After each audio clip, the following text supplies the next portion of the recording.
BLERD Official Podcast. I am your host, Karan Ashley, and I am so excited you are here. If you only knew the conversations that happened right before re-election, it is, that's why usually when the camera comes up, we're laughing and we're kind of like already giggling about things because we've been talking. Hilton George, you've been talking. Yeah, Yes. look, all that is going to be a part of the subscription service, BOP Plus, and y'all can. It'll just all the camera. The show will just start whenever we turn on. Whenever we log in, you log in. And you get to see all the backstage. You get to hear all the tea about what's going on. We need to have a BOP Plus. We might get in trouble. We might get canceled. Yeah, some of the things we talk about. Y'all ain't ready for it. Some of y'all sensitive. Y'all don't like to hear certain things. Sensitive. Yes, Christi Renee. She ain't sensitive. She here for all the noise. Look at it. Fuck around and find out. She's here. She showed up ready to. You weren't supposed to read it all the words. I mean, I'm gonna read all the words. This is a family show. This is a family show. I know. No, not when you and Hilton show up. Now let my camera fall, and it turns into a whole other kind of show.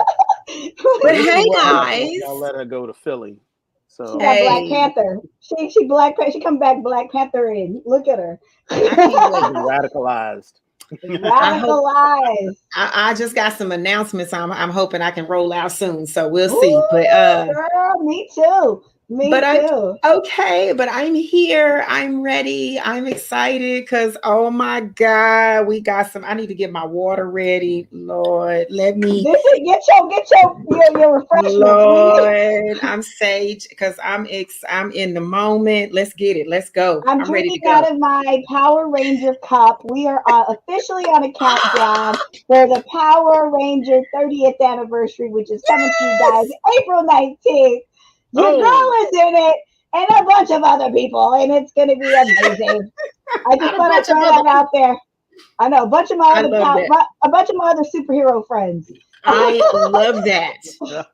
I'm excited. I love the trailer. Excited. Yeah. The trailer premiered the other day, and if people are excited, we're excited. It's all good. But you know what got me even more excited than my own project? Creed 3.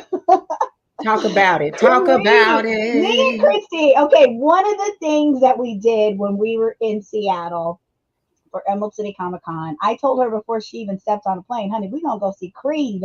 Hello. I was ready. Opening night. Friday night, we're going to go see it. And Hilton, I wish you would have been with us because we saw it in the 4D experience where the chairs are moving. The 4DX. First off, the 4D system probably broke down because y'all was moving more than the system. Hold up. The system like this not in the program. These seats ain't supposed to be rumbling like this.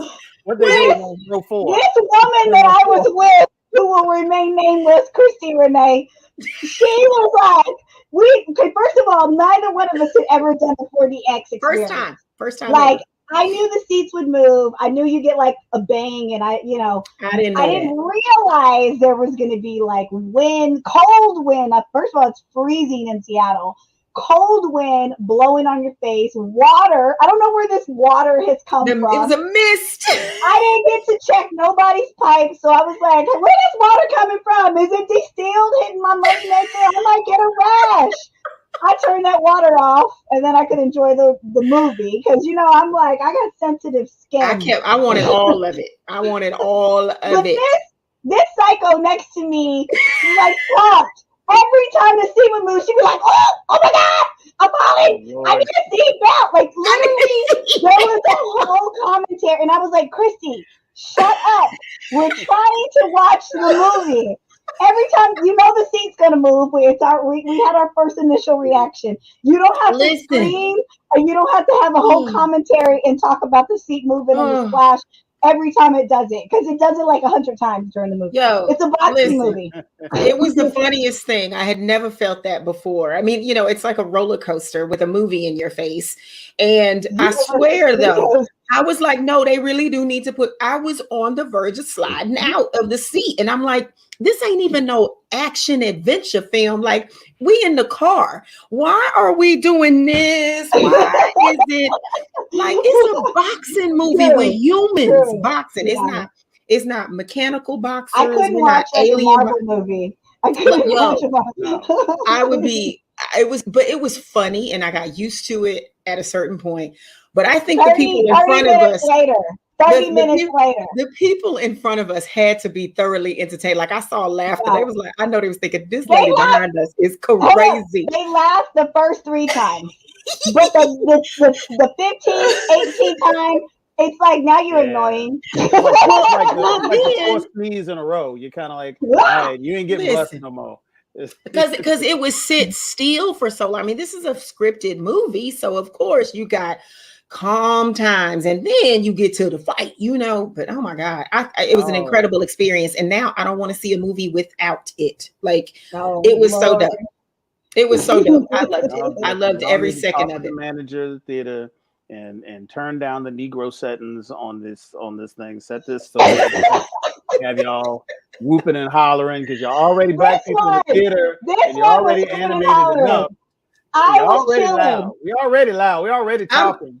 I'm ready now. I'm ready now. To be talking through the warning. I just needed to be broken in, honey. They broke me in on Creed, baby. Talking through the movie. See, listen, See. Okay, that brother on the other side of the theater who thinks he's whispering when he's really just talking in a low, this one thinks she whispering, but full voice. Full voice is not a whisper. Stop lying. Stop lying. Stop lying on me. It's not a whisper. Stop lying on me. See, America, is this who y'all want in your movie theaters? No. This is why you need the Disney I wanted to kick her out Warner myself. Brothers, and have them pipe these movies in preview format to the BOP so we don't go into your theater and ruin the movie for you. We're doing it for you people. Yes. Public service. We want the movies at home. Let me say this, because I want to clear this up, though. No, seriously. I take movie watching very seriously. I tell kids that I'm around, people, I'm like, don't even breathe. Like, it needs to be so quiet. It was when it would be when the sound, this was a new experience. So the sound would be loud, and I would kind of be competing with the sound. But I felt like it's so much louder than she thought she was. It was safe to yell at this particular point because there was like bump, bump, bump, bump going on, and I'm like, oh my God. This was her perception of it. No. I would imagine the guy in front of us had another story. You just be next to her, and I had another story. But I tell you what, we enjoyed it. Yes, we thoroughly enjoyed it. Back to Michael B. Jordan's directorial debut, Creed 3 came out. And it did not disappoint. No. Someone asked me the next day, like, what did I, like, just an impression, what did you think? And I said, you know what, this is what I thought. I thought Creed 1, Michael B. Jordan, he found himself, right? Creed 1, he found himself. He was in search of who he was outside of being abandoned and being Apollo's illegitimate son. Creed 2, he became a boxer. He literally had to go against, Rocky's old nemesis, and it was just deep. And it was, this is the man's son who killed his father. So it was so many layers of him really becoming a boxer and becoming, getting out of the shadow of, his father. This movie, he became a warrior. In so many, I don't know. It's just so many, became a man, became a warrior. He had to overcome his past, and the story was great. The directing was great. The eye candy moments were great. It was everything I wanted and more. Jonathan Majors and Michael B. Jordan, Tessa Thomas. I mean, it was like star-studded cast, and it was just everything.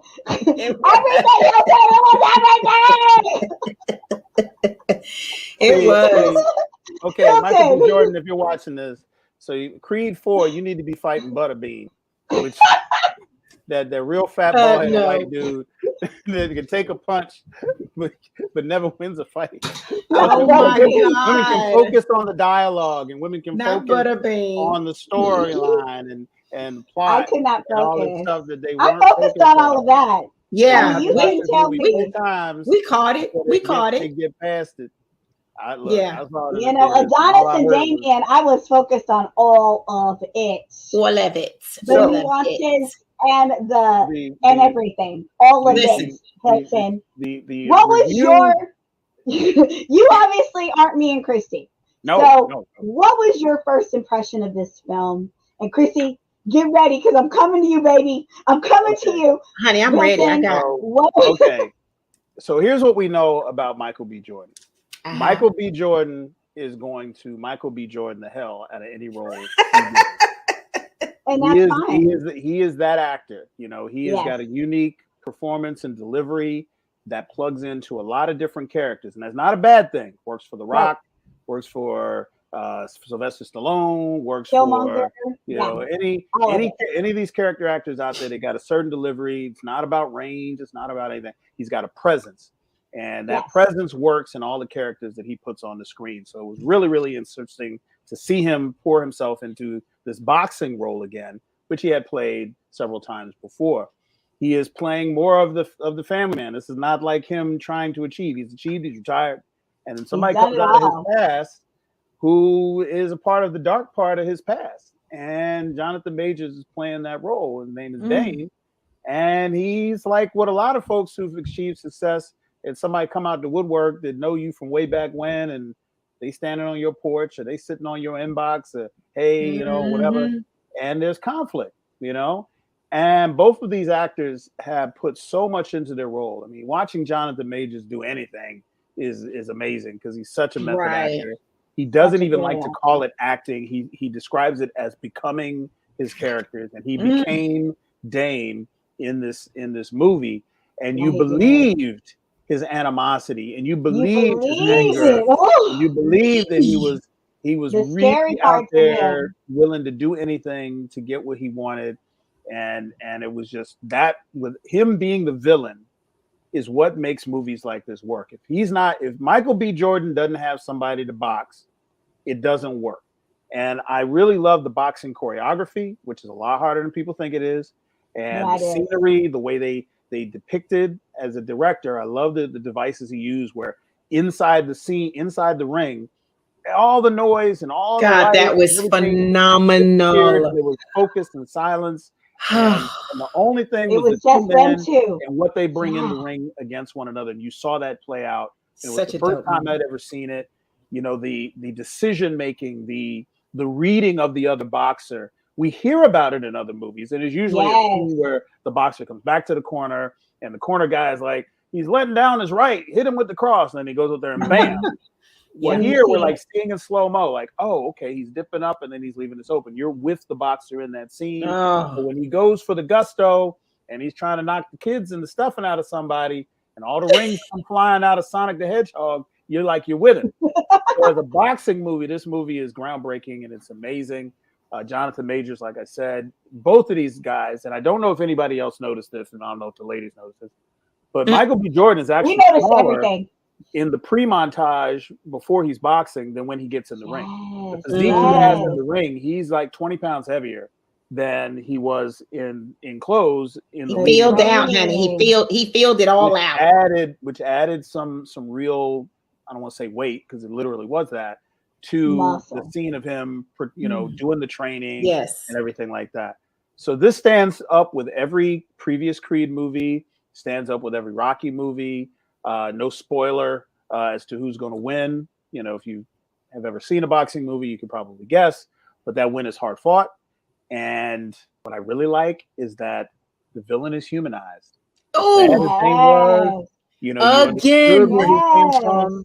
You know, he understood in defeat where he came from and who Michael B. Jordan was. You know, Adonis Creed was, and he might even be in Creed 4.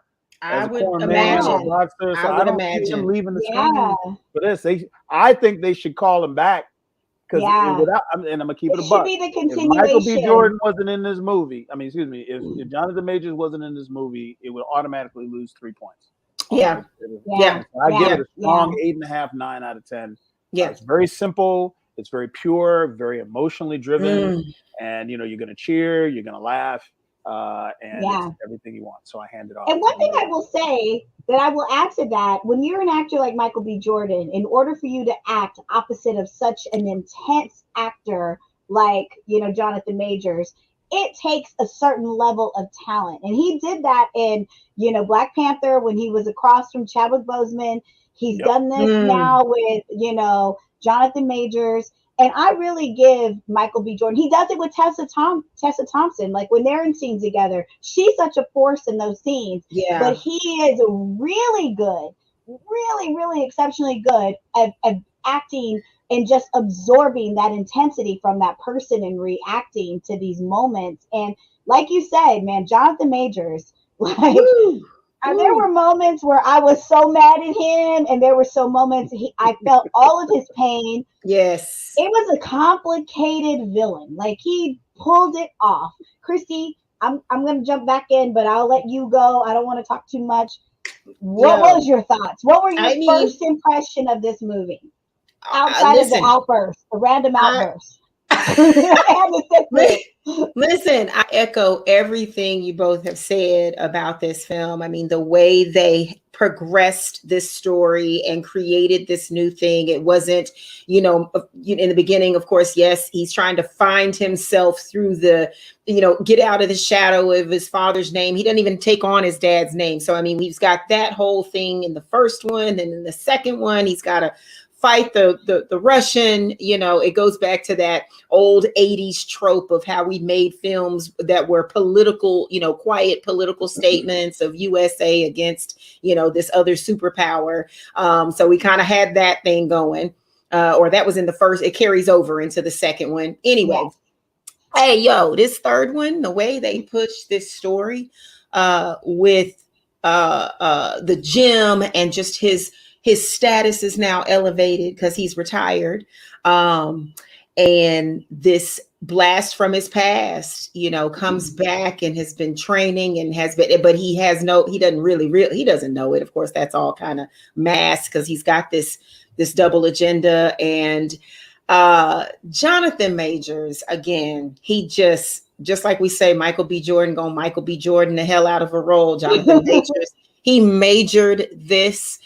He mastered it per usual, not surprised.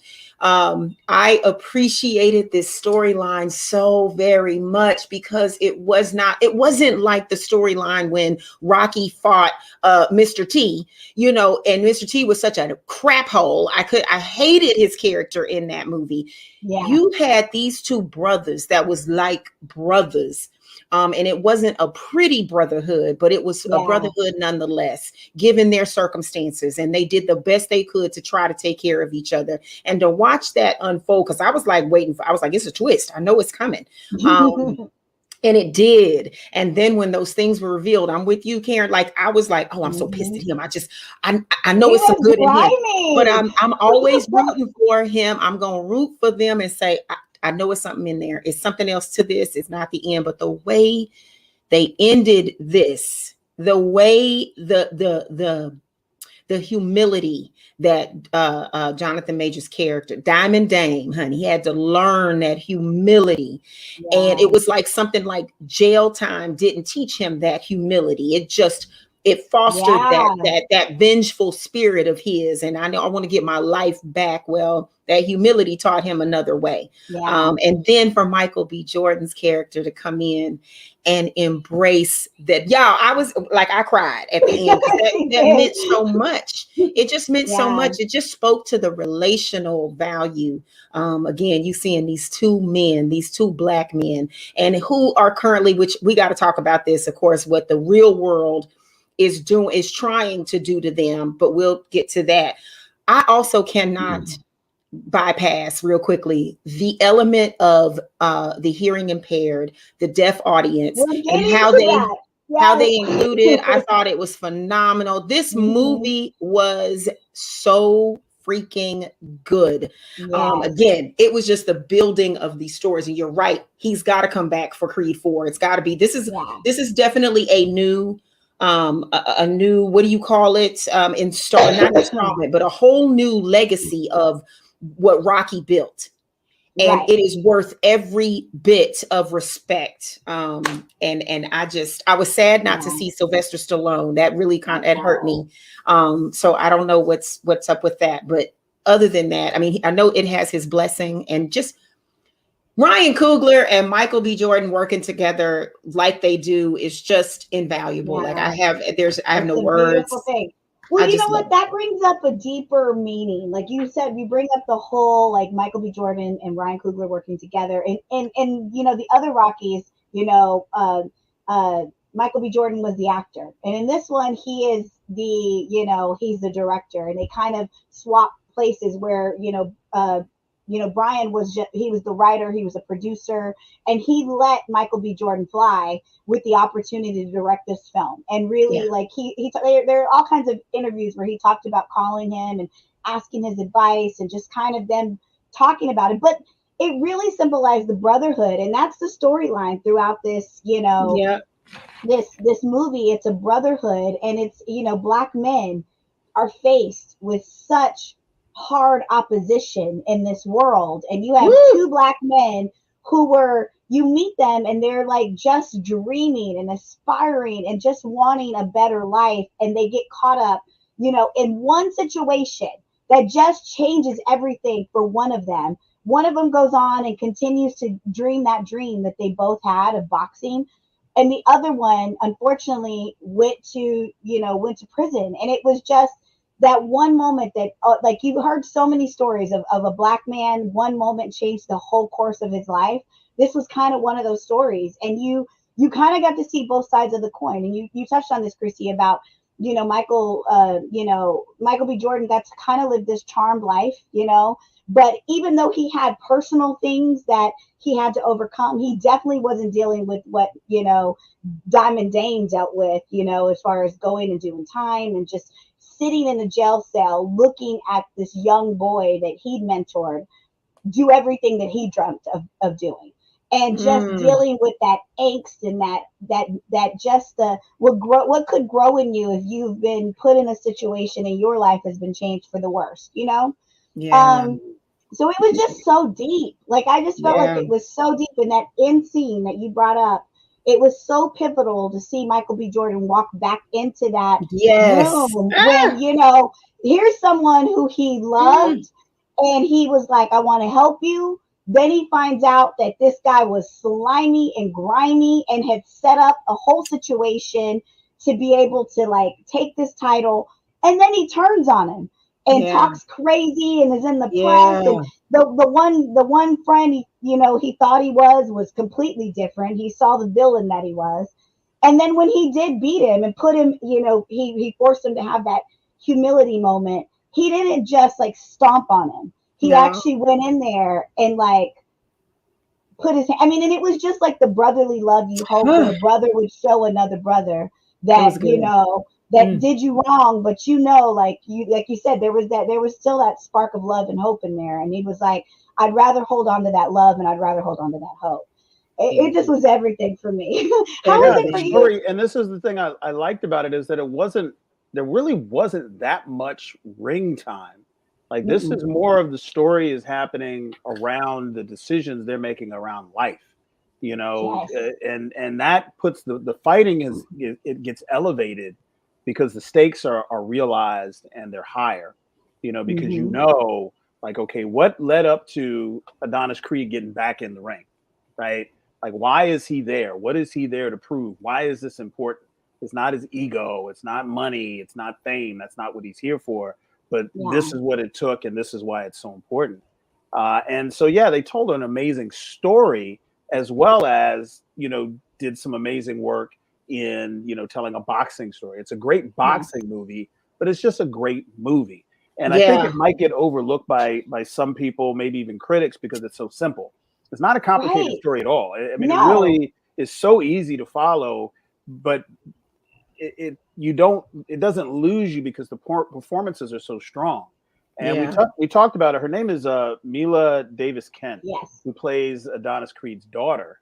And she is hearing impaired, deaf, and they sign in the house.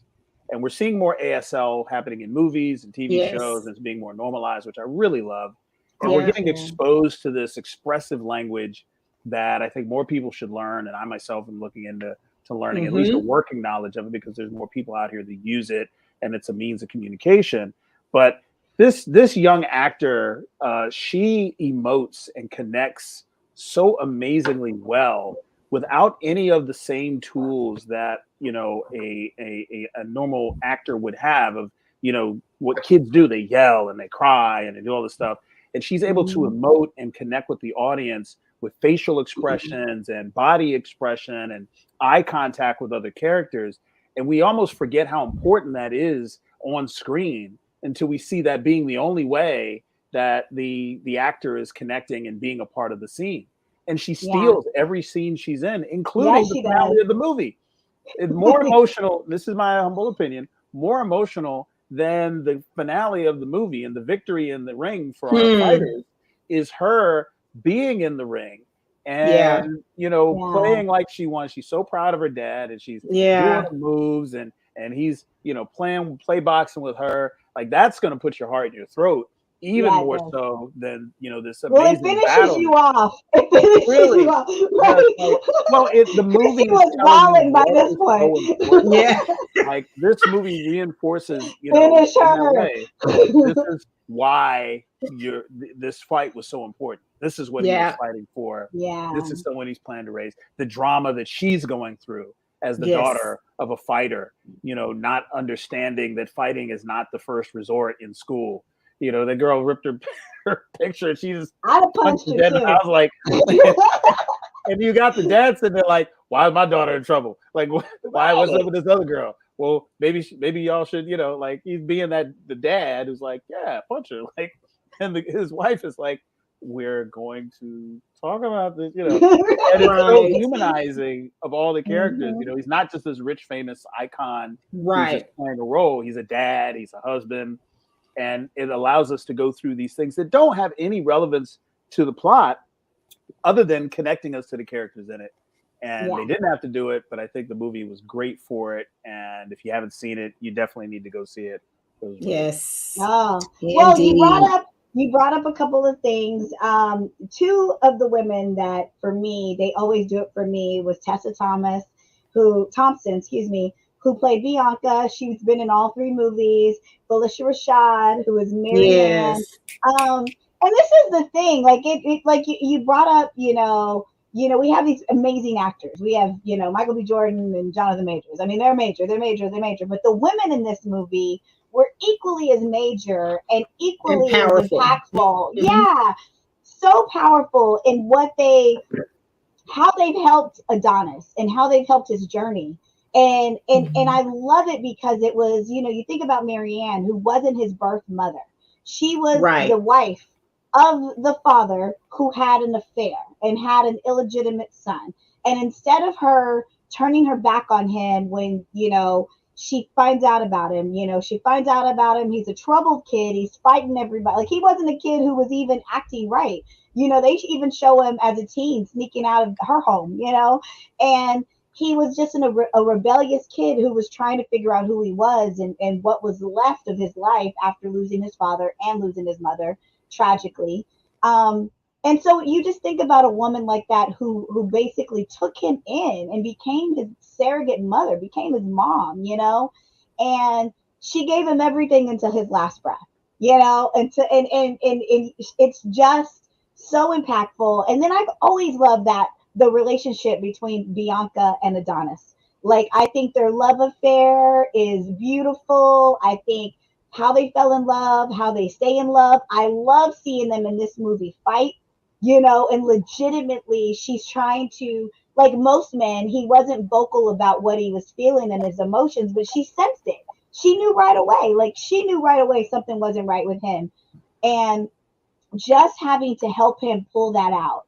And then looking at him and go, you got to go do what you got to do. If you got to fight him, if you got to come out of retirement, then you got to do it. I just loved it. Christi, what were your thoughts? Because I know you were right there with me. Mm-hmm.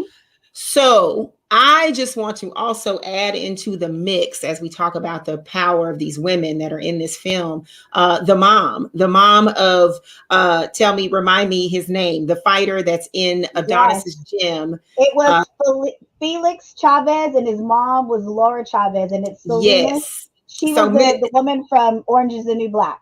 Amazing yes. actress. She's fierce, honey. But again, it just showed the connection that these not only just women and not only just women of color, but these mothers had, you know, with their sons, with their husband, and just and with their child, just the power in all of that, and that they're fighting. It's just bigger than this fight in the ring. It's outside the ring. It's you know, even when Tessa's character, when Bianca is fighting to find out what is going on with her husband, what's up with Adonis, why won't he communicate? And she's on the brink of, and I'm thinking, oh Lord, Black love, stay together. Like, I need him to open up, just open up. Like, it's just the fight, the struggle of every woman probably. But anyway, you know, I just think that that's so powerful to show that. It's just all these different threads that we get with this film. I mean, there's just there's nothing minuscule about it. There's nothing that is, everything brings some weight to the game. I mean, it is beautiful to watch in more ways than one. But it definitely connects that heart and mind. And the women were just as fierce as the men. I will say that. Yes, they were. Yes, they were. You know who else was really a standout for me? Was Wood Harris. He's been in a few of these movies. Yeah. He is one of the most underrated actors. Yeah. Like, he always shows up and shows out for me. He has been in every single thing, and he's like one of those guys who you probably look at his resume and he's had 100 credits. Like, he's been in so many movies. He's been around for years. He is so good. He always brings it, and he did in this one. He really was. I mean, he could sense it. Like, you know, most of these people who were boxers, like, most boxers weren't like Adonis, who grew up in a mansion and grew up, you know, and with a good life. Most people who become boxers, they became boxers out of necessity. That was the way that they harnessed the hard streets. Yeah. And it was the way they kept them out of trouble. It's kind of like similar to martial artists. A lot of martial artists learn how to do that because they probably were bullied or they act out in school. And so martial arts really centers a child and really gives them a focus, you know? And so that's kind of what boxing does. So when he sees Diamond Dame coming back into Adonis's life, he's like, look, he already knew. Be here. He knew from the jump. Him and the mama were like, you got a chip on his shoulder. You got something to prove. He gonna hurt somebody. Yeah. It's like he read him like a book in like a minute. He's like, he's not ready. He's done it. You gonna let him get away with this? You know. He saw it.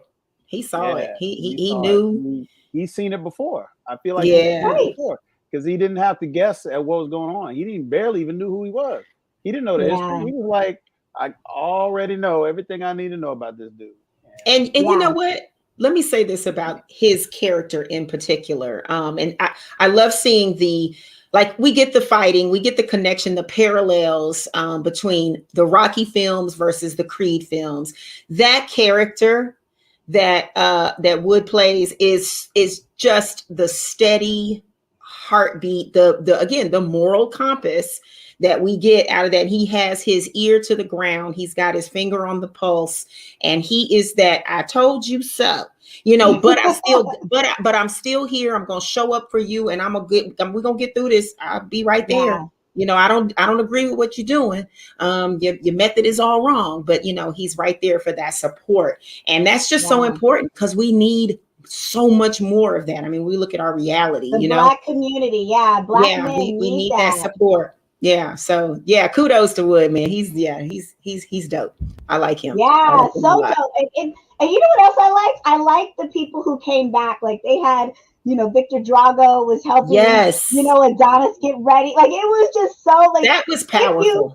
If you like Creed and you liked any of the other two movies, this movie really gives you all the feels. Like it gives you the story, like it gives you a new story.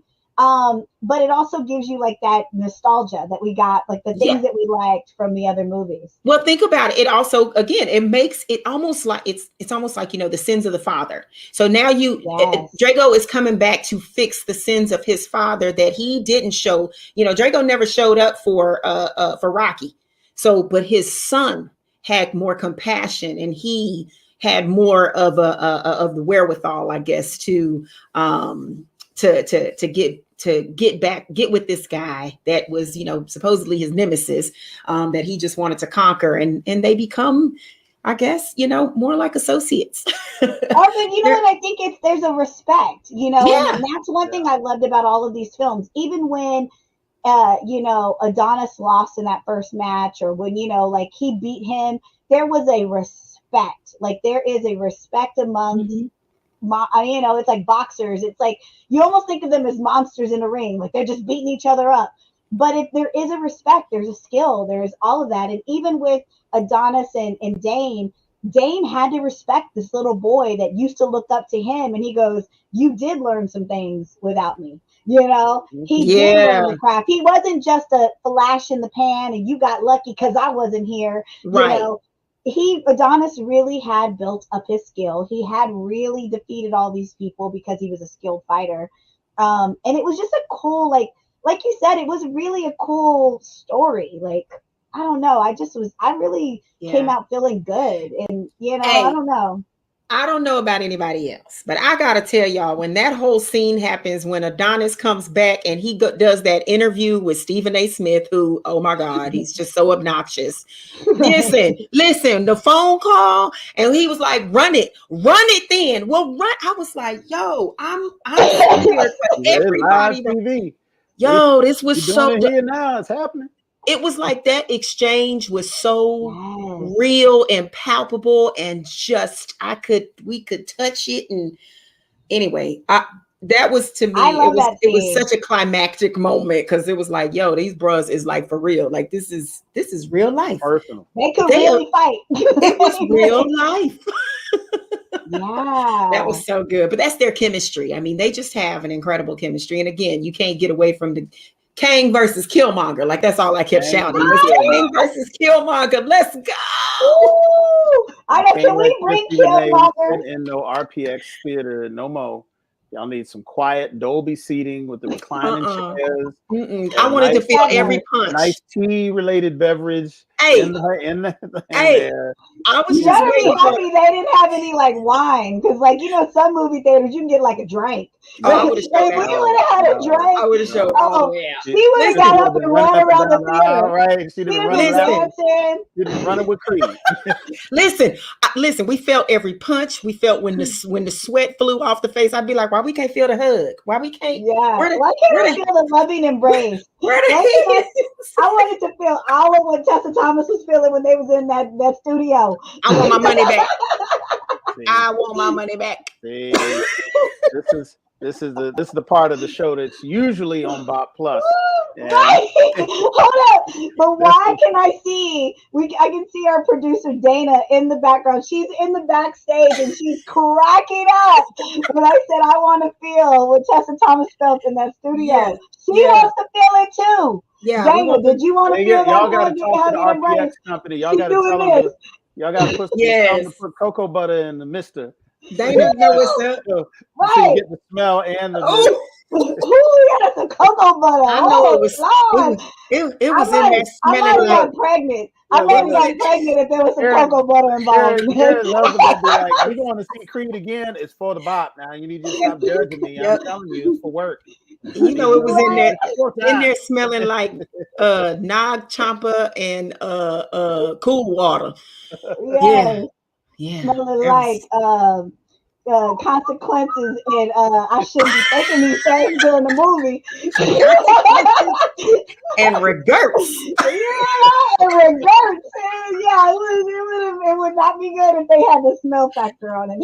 Y'all still be in the theater. That's wrong. Okay, y'all still be there. Somebody got to edit. Where is the edit button? No, we are not editing this out. Where is the edit button? We are speaking to all the women who watched Creed, and we really appreciated every aspect of this movie because it needed to be appreciated. Now, first of all, I know Mr. Hilton was appreciating all of Tessa Thompson in that little skirt and them little cute outfits, like her wardrobe. She was on point in this movie. Yeah, it was fierce. Listen, tell me. Tessa was not wearing nothing as shiny and naked as the brothers were. He had come out with oiled up. They're doing a training montage with her just man. to show up. I'd be up here snapping too, but I didn't get that. I got her running around in overalls and hanging out. Was cute. She was cute, but she wasn't all naked. So let's make sure anybody out here who's thinking they're gonna get some old naked Tessa Thompson is not happening. You gotta use your imagination for that. And Michael B. Jordan rolled up. And they are the ones on the scene doing that. Y'all do. Hell, listen. Don't bring your girl. It's been historical that women are just thrown out there to the wolves to just be in every compromising position and situation. So let me just say this. It's about damn time that we get like all the candy. And no, you take that off. Like, okay. She's throwing dollars at the screen. This is all in good. Right.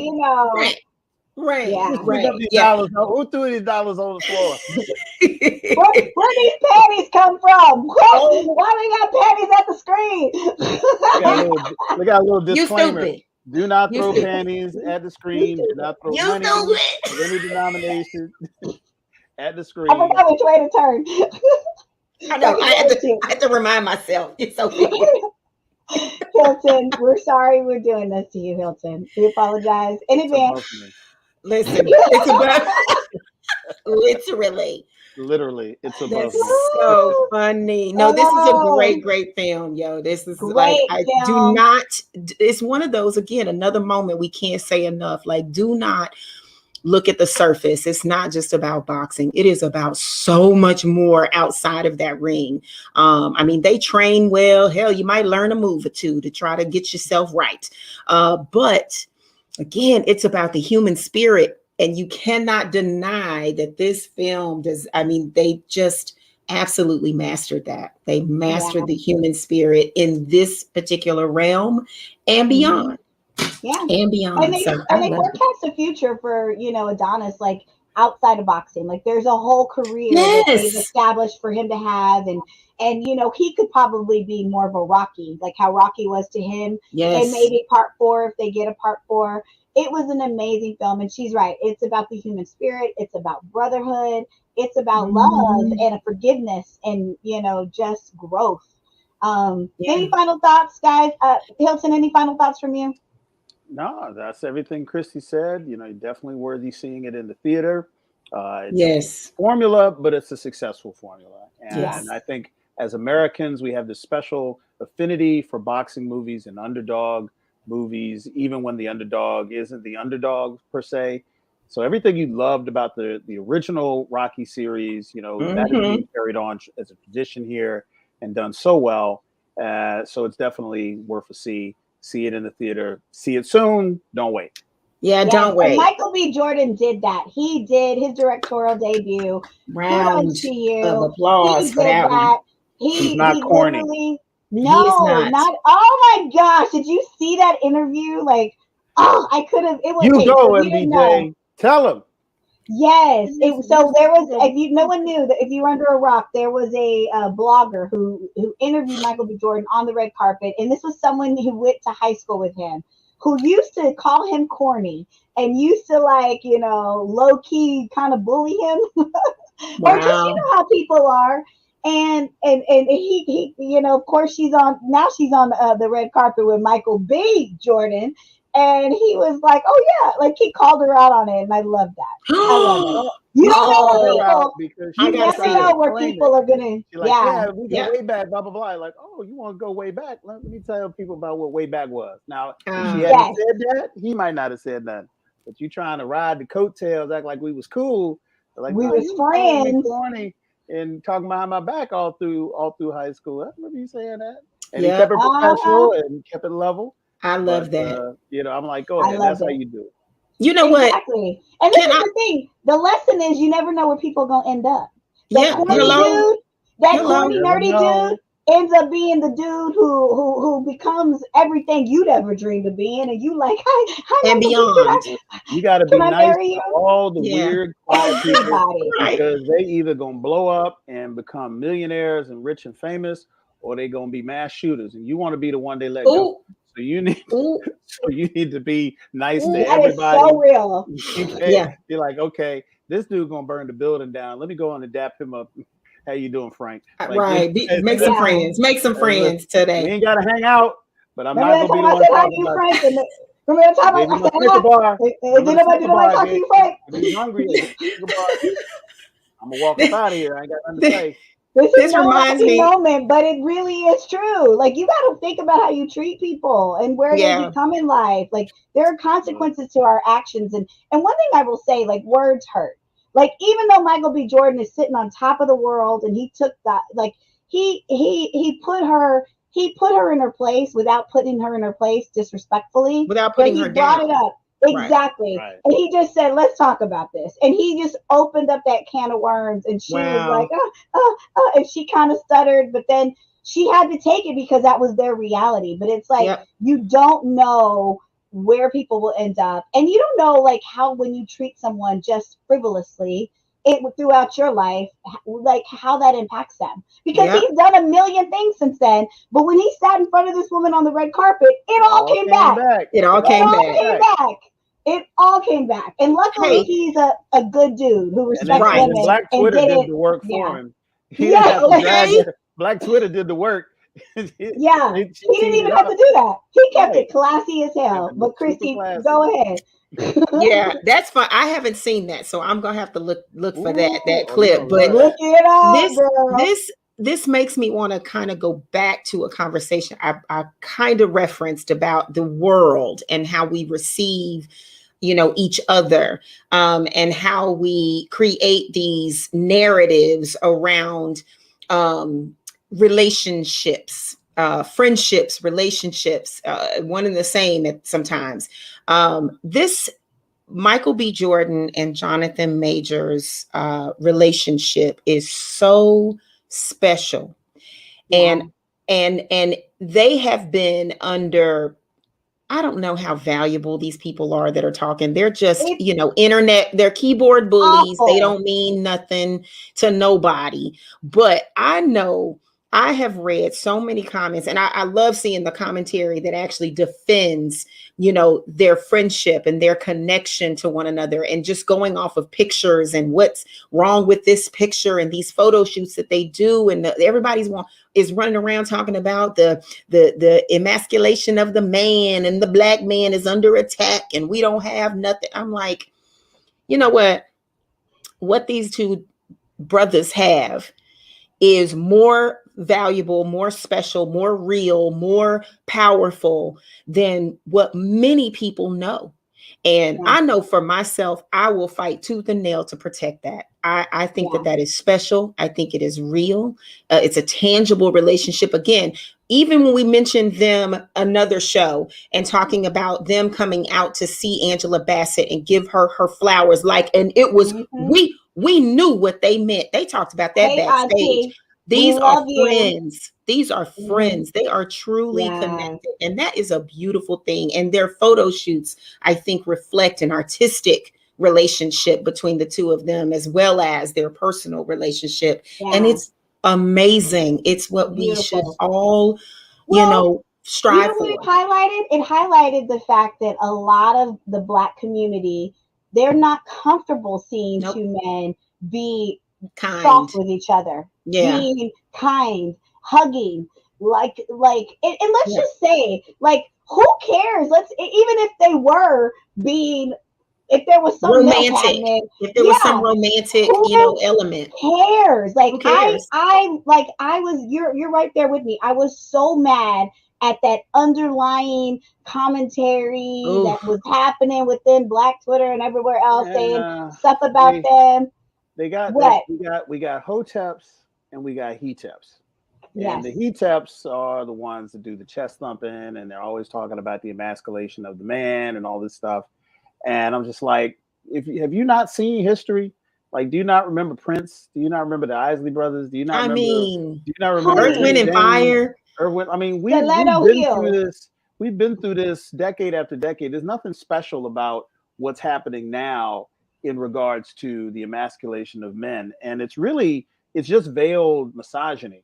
It doesn't have anything to do with the men on the screen. I think everybody understands that Michael B. Jordan and Jonathan Majors are not romantically involved, and that they're not. Yeah, they do. They know it. They're not projecting any, homosexuality or bisexuality or femininity. They know that. But this other side of it is what they want to use this as an excuse to talk about. And whenever I'm talking to somebody that brings them up, I'm like, look, these brothers care about each other, right? And I hug men, and you ever seen brothers dap? Some real brothers that really love each other. They will dap. They be they call it in the yoke. They be in the yoke like this. Yeah. Like they trying to kill each other. And that's beautiful. And nobody says nothing about this. So, but we can't take a picture where I'm looking over your shoulder or something like that, or whatever. And and I think that from an artistic perspective, it was poignant because these two actors were playing pugilists in the most violent and I guess macho masculine context on the screen, and juxtaposing that photo shoot over the movie actually was part of the promo of the movie. It's brilliant. Right? And that's an artistic thing that everybody seemed to miss because they were looking for something to talk about. And it puts us in these weird positions where we got to have these weird discussions with people who listen to a podcast or they watch the YouTube channel, and you're like, oh, here we go. You regurgitate what you heard somebody else say. And it's like, I said it like this. I said, if photography emasculates you, then you weren't that masculine to begin with. That bothers you so much that you have to say something. And here's the thing. You weren't masculine enough to begin with. You ain't really you're not losing any masculine points because you didn't have any. And I think it's so ill-defined also what masculine is, because when they out here hate, whatever the word we want to use, y'all are out here demoralizing and diminishing the brilliance of Jonathan Majors' photo shoot on the couch in the pink with the stuff. Y'all know he was paying homage to Allen Iverson. To Allen Iverson, one of the greatest basketball players. Like, what are we doing? This was about. Also was paid. The stylist paid homage to an anime character, and it was exactly like that. Yeah, and it was like, to me, it just angers me when we know we know what Black men are facing in this country. We know where we see our brothers and sisters just getting killed in the middle of the street, hands up, not doing that. And I mean, it's video after video after video, and you waste your breath on, on this, the photo shoot, and you waste your breath. Yeah, and it's just like, where are you when we really need to march? We really need to fight. We really need to donate money. Like, this is not the fight. Like, the fight is really, like, the real fight is much bigger. And so, it's just, we got to surround these brothers with love. I say a prayer for them every time. We got to because they were so talented. And it was so beautiful to see, like you said, to see this brotherhood and this friendship. And to see where they really respect each other as individuals. And it could be two actors. And how many times have you seen two top, build actors and they can't get along because the ego comes in. These brothers did not do that. These brothers are having huge careers and are just helping each other. And it's just and blessing the community. You brought that up because I almost forgot about that and I wanted to talk about it. I'm glad you brought that up. And yes. It's been bothering me. It's been bothering me. And you're right, Hilton. It's all just misogyny. It's not like, let's call a spade a spade. Let's let's have a real conversation. Is really what it is. Let's have a real conversation of what you.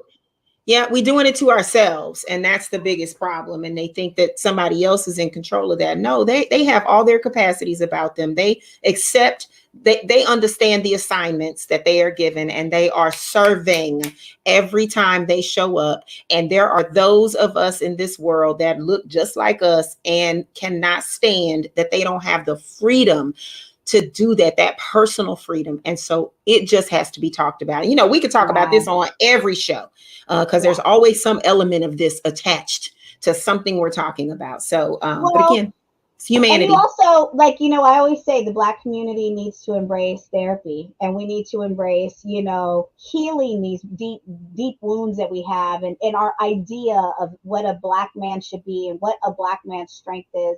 You know, I'm not going to look at a gangster and think that that's strong. I'm going to look at someone like, you know, Jonathan Majors and Michael B. Jordan. I saw that as very powerful and very strong, with them you know, hugging each other and embracing each other. We really just have to heal as a community, and that's a whole nother conversation. But we're out of time. Yep. This was such a fun show, and Hilton, we apologize for our crazy. I'm sorry. Not sorry. I'll be crazy proud. That's a hollow apology. It's a hollow apology. Because you know, the next time we see either of them on the movie screen, we're gonna have the same reaction, and it's just gonna keep going and going. You gonna with Christi, you gonna think she in RPX because she gonna be throwing herself all over the thing like, Christi, we in a normal scene, we jumping around. Why do we put? We actually put pictures of Jonathan Majors and Michael B. Jordan shirtless in our BOP chat. Like, if we had a human resource, we would have got reprimanded by now.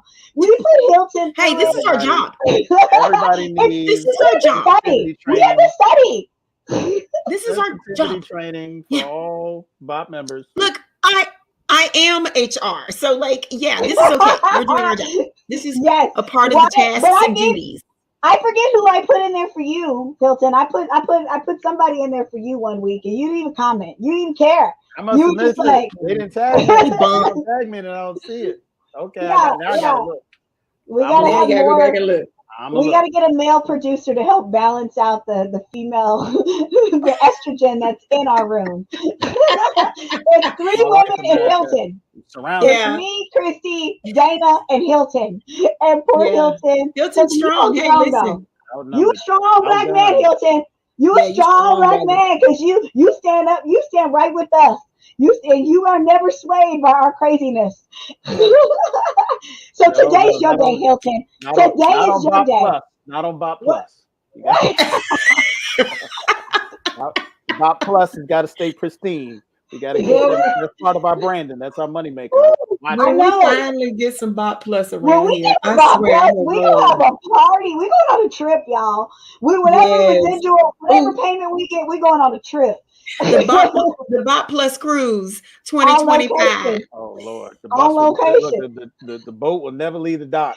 We get on and they kick us right off. Like, see, this that after party stuff. Okay, we doing BOP Plus behavior with this nonsense. BOP Plus behavior. Yes. Well, guys, until next time, we love you. We mean it. Continue to watch the BOP, the BLERD official podcast. We've had so much fun. See you next time. Bye. Tune in every Tuesday for a new episode of the BOP, the BLERD official podcast.